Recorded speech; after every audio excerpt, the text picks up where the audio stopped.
सभी को नमस्कार। करियर फर्स्ट चैनल पर आपका फिर से स्वागत है। आज का मैटर बिल्कुल नया मैटर है। इसमें कुछ नए शब्दों का इस्तेमाल किया गया है।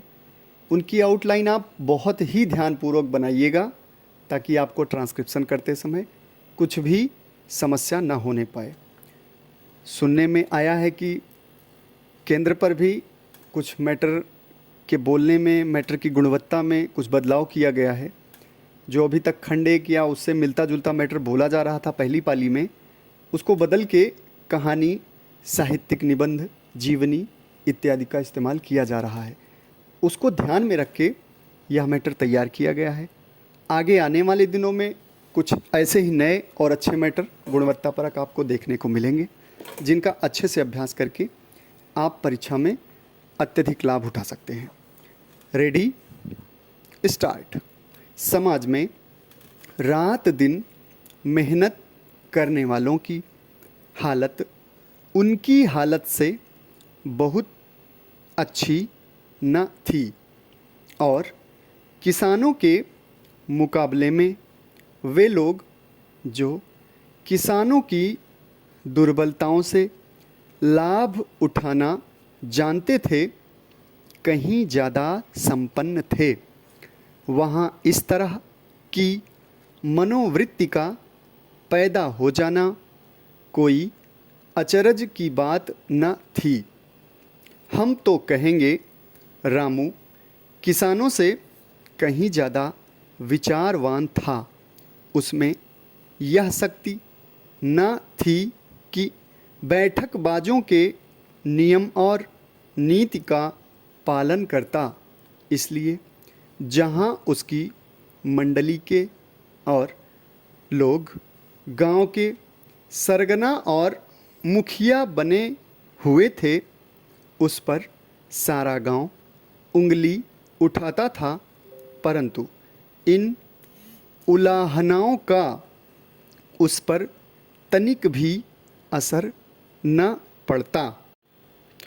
हमारे उस दिन बड़े सवेरे जब श्यामू की नींद खुली, तब उसने देखा घर भर में कुहराम मचा हुआ है। उसकी काकी उमा एक कंबल पर नीचे से ऊपर तक एक कपड़ा ओढ़े हुए भूमि शयन कर रही हैं और घर के सब लोग उसे घेर कर बड़े करुण स्वर में विलाप कर रहे हैं। लोग जब उमा को शमशान ले जाने के लिए उठाने लगे, तब श्यामू ने बड़ा उपद्रव मचाया। लोगों के हाथों से छूटकर वह उमा के ऊपर जा गिरा। लोग बड़ी कठिनता से उसे हटा पाए। यद्यपि बुद्धिमान गुरुजनों ने उन्हें विश्वास दिलाया कि उसकी काकी उसके मामा के यहाँ गई है, परंतु असत्य के आवरण में सत्य बहुत समय तक छिपा न रह सका।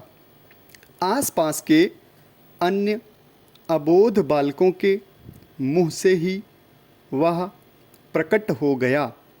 यह बात उससे छिपी न रह सकी कि काकी और कहीं नहीं ऊपर राम के यहाँ गई है। इन समस्त घटनाक्रमों तथा घर में बने शोकाकुल परिवेश से उस अबोध अंतर्मन को अत्यंत पीड़ा पहुँची। हमारे परिचित महाराज कुमार प्रताप नारायण की अवस्था आज कुछ निराले ही ढंग की हो रही है। वह ऊंचे दर्जे का अमीर और जमींदार था। वह हर तरह की खुशी का सामना अपने चारों तरफ देखता था और बिना औलाद के रहकर भी वह दिन रात अपने को प्रसन्न रखता था, मगर आज मालूम होता है कि उसकी तमाम बनावटी खुशियों का खून हो गया है और उसके अंदर किसी सच्ची खुशी का दरिया जोश मार रहा है, जिसके सबब से उसकी बड़ी बड़ी आँखें प्रेम के आंसुओं का सोता बहा रही हैं।